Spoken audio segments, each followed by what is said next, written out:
रुक्मणी जी ने अपने उस जीवन को, रुक्मणी जी ने अपने उस चरित्र को आनंदित करा, और रुक्मणी जी ने उस चरित्र को जब आनंदित करा तो रुक्मणी जी ने तुरंत राजा भीष्मक से कहा, अपने पिताजी से, राजा भीष्मक से रुक्मणी जी कह रही हैं कि पिताजी आप मुझे बताएं कि शंकर भगवान की आराधना का फल क्या है, भगवान शिव की भक्ति का फल क्या है, शंकर के पूजन का फल क्या है, शिवलिंग निर्माण का फल क्या है, शंकर के शिवलिंग की आराधना का फल क्या है, भगवान शंकर के गुणगान का फल क्या है, भगवान शिव की अविरल भक्ति का फल क्या है, अब आप मुझे बताएं, ये मुझे सिद्ध कर।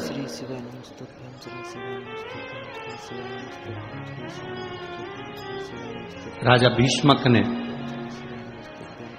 कहा, रुक्मणी, शिव की अविरल भक्ति वो भक्ति है जिसमें मांगने के लिए आपको हाथ नहीं फैलाना पड़े।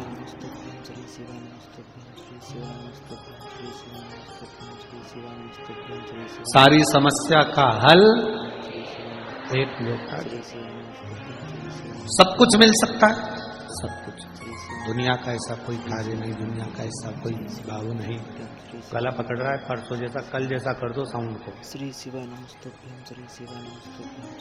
दुनिया का कोई ऐसा सुख नहीं है जो शिव की भक्ति से नहीं मिल सकता।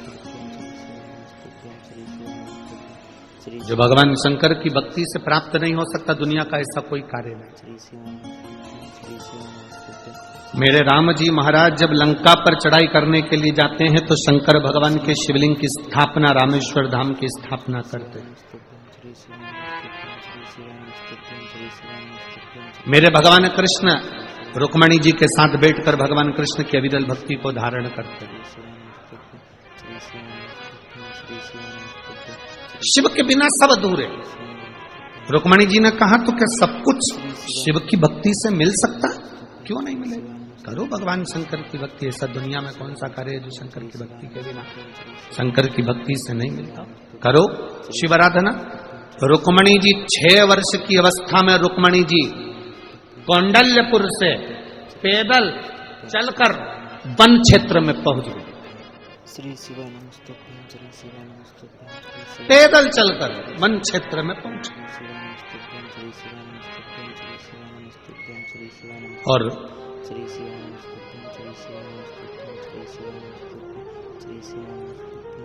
आज रुक्मणी जी ने विचार कर लिया कि अब तो मुझे शंकर के शिवलिंग की आराधना करना है, पूजन करना है।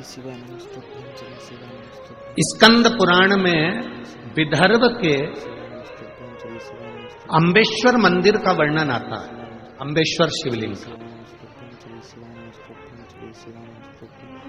जैसे अपन ने विदर्भ खंड को अगर पढ़ते हैं तो विदर्भ को अगर हम पढ़ते हैं तो विदर्भ को पढ़ने में कौंडल्यपुर का वर्णन आता है।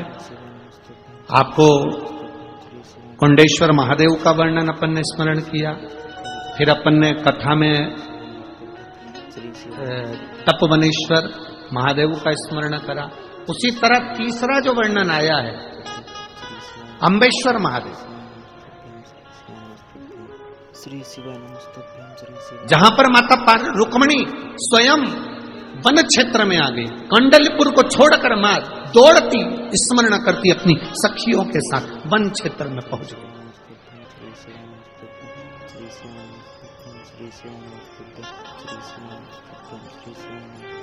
और उस वन क्षेत्र में गुफा के अंदर एक भूमि पर बैठ गई। बैठकर उन्होंने पार्थिव शिवलिंग का निर्माण करा।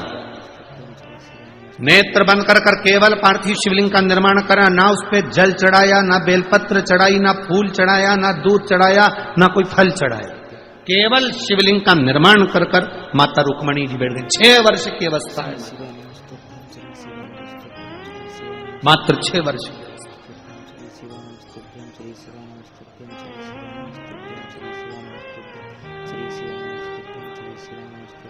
गुफाओं का मार्ग, वन क्षेत्र पूर्ण तरह से वन में ढका हुआ, भयंकर हिंसक पशु पक्षी, और मां बैठी है रुक्मणी 6 वर्ष की अवस्था।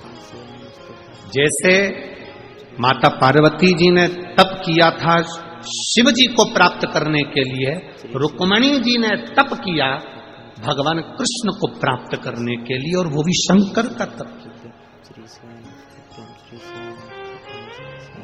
शिव का।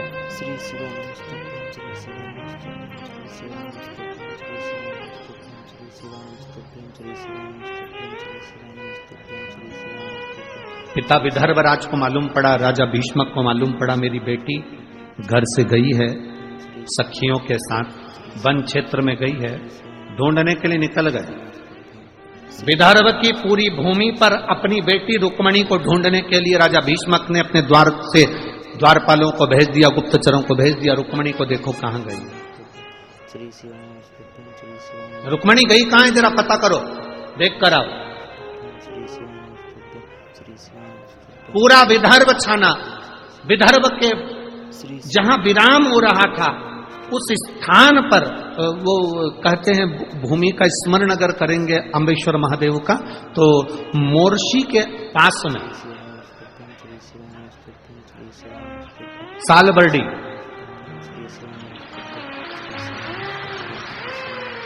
मोर्शी के पास में सालबर्डी, ये आज का नाम है, पुरातन नाम अम्बेश्वर महादेव।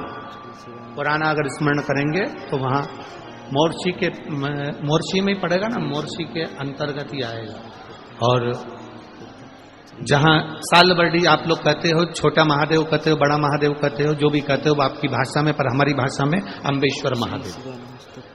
जिस कथा का नाम माननीय सांसद महोदय नवनीत जी राणा जी ने, श्री रवि जी राणा जी ने इस कथा का जो नाम लिया, अम्बेश्वर अंबा, शिव महापुराण की कथा, इनका मूल लक्ष्य था कि पूरे विदर्भ क्षेत्र में जो हमारे स्कंद पुराण में और हमारे शास्त्रों में जिन जिन शंकर के मंदिरों का, जो अंबा महारानी का और जो भगवान की अविरल भक्ति, जो विदर्भ राज भगवान शिव की भक्ति करे हैं, ऐसी मूल कथाओं का उद्देश्य रहे।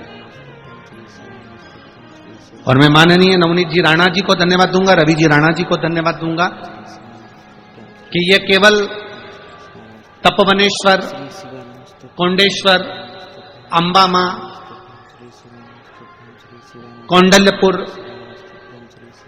या मोर्शी के श्री अम्बेश्वर महादेव, ये केवल यहीं तक सीमित नहीं है।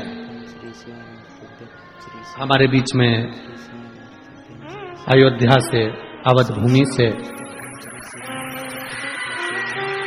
मेरे रामलला अयोध्या की,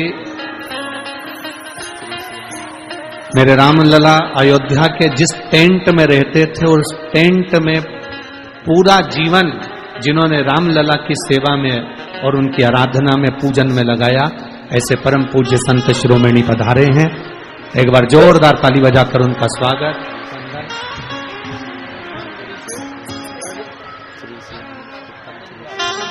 और हनुमानगढ़ी अयोध्या से महंत श्री सत्येंद्र जी महाराज जी भी पधारे।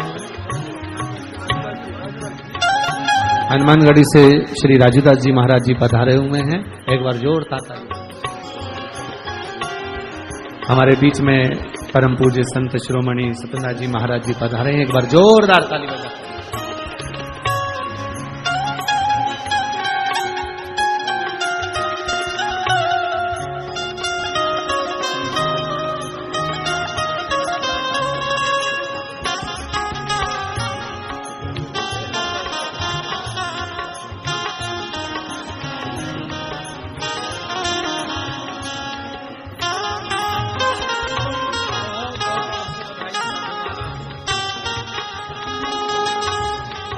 आपके आने से ऐसा लग रहा है स्वयं अवध के राजा श्री राघव जी यहाँ पहुंचे हों, राम जी महाराज यहाँ पहुंचे हों। जोरदार ताली बजाएं।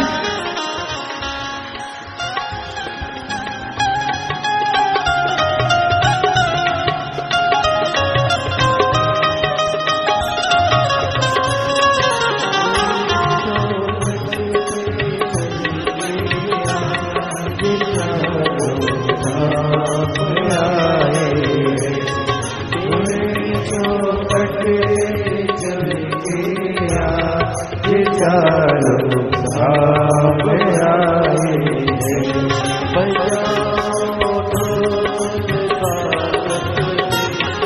श्री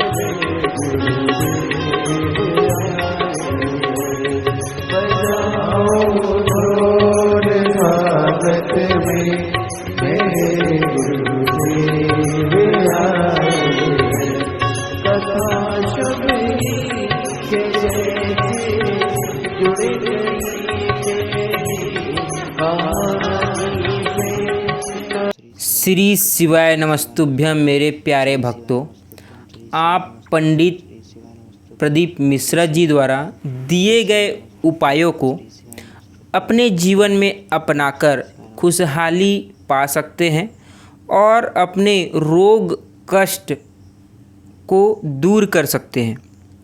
तो ये उपाय काफ़ी कारगर होते हैं, आप भी ज़रूर अपनाइएगा। मिलते हैं नेक्स्ट वीडियो में और एक नेक्स्ट उपाय के साथ में। तब तक के लिए धन्यवाद।